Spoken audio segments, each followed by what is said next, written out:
እንትን ይውሉና ሳር ቤት አረቂያቸውን ይጠጡና ሲወጡ ንስማ ጌጥዬ ሳሩ ጓረፍ አርግልኝ የሚለውን አያውቀውም እስክንድር። ቋንቋ ይችላል እስክንድር የሞተ እኮ ነው።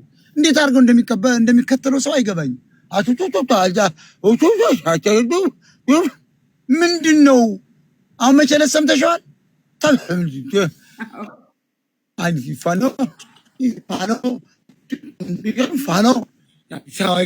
ፋኖ ይኸውልሽ ውትፍትፍ ያለ እና ምን እንደሚለው አንዱ ሲነግረኝ ጠመንጃ እኮ ሲያይ ሰምተሻል አይደል?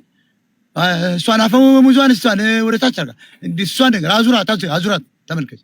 ይሄ ማለት ጌጥዬ ያለው ማለት ለእስክንድር ነጋ ሰገራ ሲወጣ ሙጃ የሚባል አለ አሁን የበቀለ እሱን አጓርፎ አምጥቶ የሚያቀርብ እኮ ነው። አንቺማ ማረክ ሰጠሽው ካልሲ አጣቢ ቀጥ ላውንደሪ ረወጣ አው ሶፍት አቀባይ እንዳለው መቼም ሶፍት የለም ብዬ ያሉበት ቦታ ሳር አቀባይ እንበለው ቅጠል። ኤኒዌይስ ይሄ ሰውዬ አሽሞን ምኖ ያመጡት ወደዳችሁም ጠላችሁ ሙጃ ክረምት መጥቶ አልፏል። ሙጃ አቀባይ ነው። ሳፋይናል ያምጣር ለማጥ ይባላል። ለዚህ ለገበሬው ከላይ የሚከደን ነው። ይኸውልሽ ሙጃ የሚባል አታውቂም አንቺ ሞዴሊስ ስለሆንሽ። ቅጠሉ ሰፋ ያለ ነገር ሳር የሚመስል የለም ወፈር ያለ ሳር እሱ ነው ሙጃ የሚባል። ሙጃ ደግሞ ይሄ ላሞች ከበሉት እና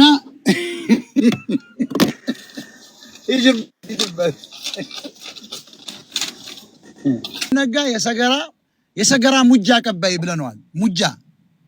ሙጃ ገረመሻል? ስሙ ራሱ ጸዳ ያለ ስም እኮ ነው ሙጃ። ሰዎችን ጠይቂ ዘመዶች ሙጃ ምንድነው ያቸው? ክረምት ላይ በቃ ዝም ብሎ ከየት እንደመጣ ታውቂው፣ ግን ጠቃሚ አይደለም። ጥጃውን ሁሉ የሚያስቀዝን ነው። ዝም ብሎ ቅዘን ነው የሚለቅ በከብቱን፣ ግን ሳር ነው ጤዛ ይይዛል። እና ሙጃ ንስማ ገቲ ከሱ ቅጠል ሲለው ሙጃውን ጨርገድ አድርጎ ያቀርባል። አንቺ ካልሲ አጣቢ ታያርጊዋለሽ እንዴ? ካቴ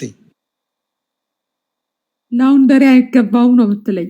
ኦኬ ይሄ ሰውዬ አሁን እንደው ቀልዱ እንዳለ ሆኖ አንከብክበው 360ዎች ወደፊት ለፊት ያመጡት እስክንድር ነጋ ከኋላ አለ።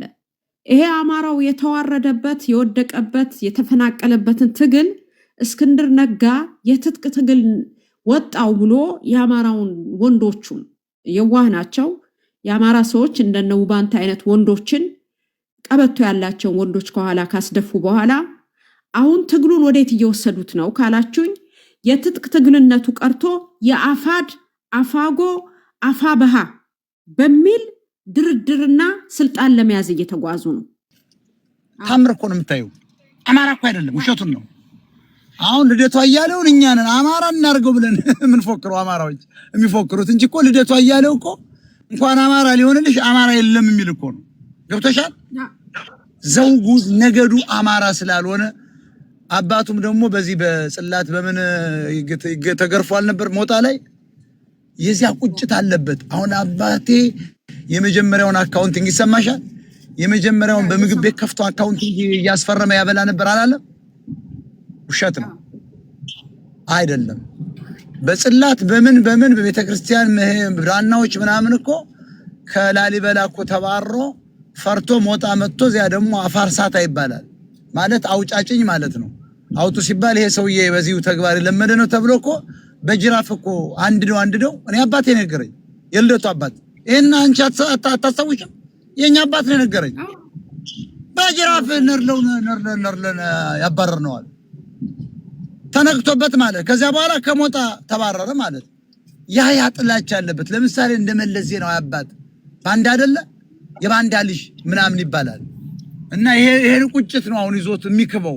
እኔ ነጋዴ ነኝ ይላል። የትኛው ሀገር ከምን አምጥቶ ነው እሱ አስመጭና ላኪ የሆነ? እንደኛ አሜሪካን ሀገር ኖሯል? እስኪ አንቺ ልጠይቅሽ። የለም ውሸት እኮ ነው፣ ውሸት ነው። ቀጥይ። እና አሁን 360 እንደውም በወንጀል የሚጠየቅ ነው። ሴትዮዋ የምትከነከረው የሰማይ ከሆነ 360 ትበይው የሞት አዋጅ ነጋሪ የድር ጥሩምባ ነፊ በሚል ይስተካከል ስማቸው።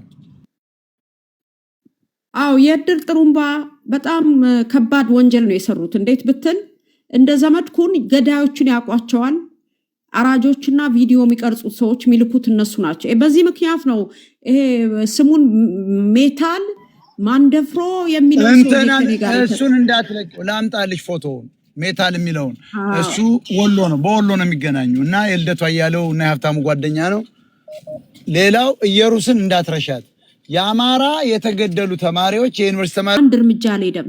ህዝብን ያሳረዳችሁበት ይሄ ሰውዬ እኔ 360 መብቴ ነው መተቸት። ምንድነው ያልኩት?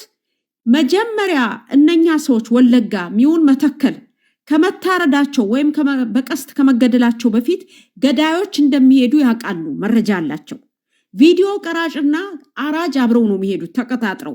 ይሄንን እያወቁ እንዲሄዱ ካረጉ በኋላ ሄደው አማራን ሲፈጁት ተገደሉ ብሎ ለቅሶ ይመጣሉ። ዘመድኩን በቀለ የሚባለው ደግሞ በራሱ ቴሌግራም የአማራን አስክሬን የተቆራረጠ ስጋ ይፖስታል።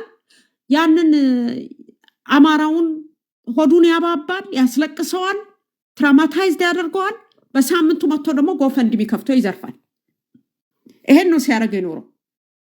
እኛ ኢቭን እዚህ አሁን የዝቋላ አቦ አማራዎችን ሄደው የሚጨፈጭፉት የስለላ ድርጅት ኃላፊዎችን ከነስም ዝርዝራቸው ጠቅሰን ኤርፖርት ሊሰሩ እንደሆነ እንደውም አማራን ካላወጣ መተቲክ ማነው ስቲክ እየሸጥክና እያሽሞነሞንክ ህዝብ እያለቀ አትቀጥልም ነው። አስረግጠ መንገር አለበት። አፍናችሁ ህዝቡን ይዛችሁ ገንዘብ አዋጡ እያላችሁ በውስጥም ቤተክርስቲያንም እየሄዳችሁ ተሰበስቡ ነበር። ራሱ ሎስ አንጀለስ ካሊፎርኒያ ከሊባኖስ ዮሐንስ ጋር ከዛ ከተስፋዬ ወልደ ስላሴ የሚባለው ጋር በየቤተክርስቲያኑ እየዞራችሁ ህዝቡን አሳፍራችሁት በወንዱ በኩል ሄዳችሁ። ምክንያቱም የኢትዮጵያ ኦርቶዶክስ ተዋህዶ ወንድና ሴት አንድ ላይ ስለማይቆም እናንተ ወንዶች ስለሆናችሁ በዛ በኩል በወንዶቹ ሄዳችሁ የወንዶቹን ከተቀበላችሁ በኋላ የሴት የሚስትህን ማምጣ የምትሉ እኮ ናችሁ። እዛ እኮ የነበሩ ናቸው ይህን መረጃ የነገሩ።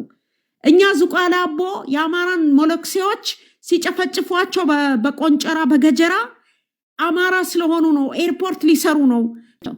ይኸው ከዛ በኋላ ሰው ተገደለ። እዚህ በኋላ አይታችኋል፣ የምታውቁት ነው። እዚህ ቤትኛ የምትከታተሉ ታውቃላችሁ። ማን ነው የደፍሮ የስም ዝርዝራቸውን ማን እንደሚመራው ማን ነው የሚያሳርዳቸው ማን መረጃ ድርጅቱን የሚመራው በስም ዝርዝር አሁን በሚያሳዝን ሁኔታ ፊቴ ስላላገኘሁት ነው እንጂ ማንበብ ይችላል። አውጥተን መረጃ አውጥተን ነው ቢጨፈጨፉትን አማራዎች እንዳይጨፈጨፉ ያደረግ ነው።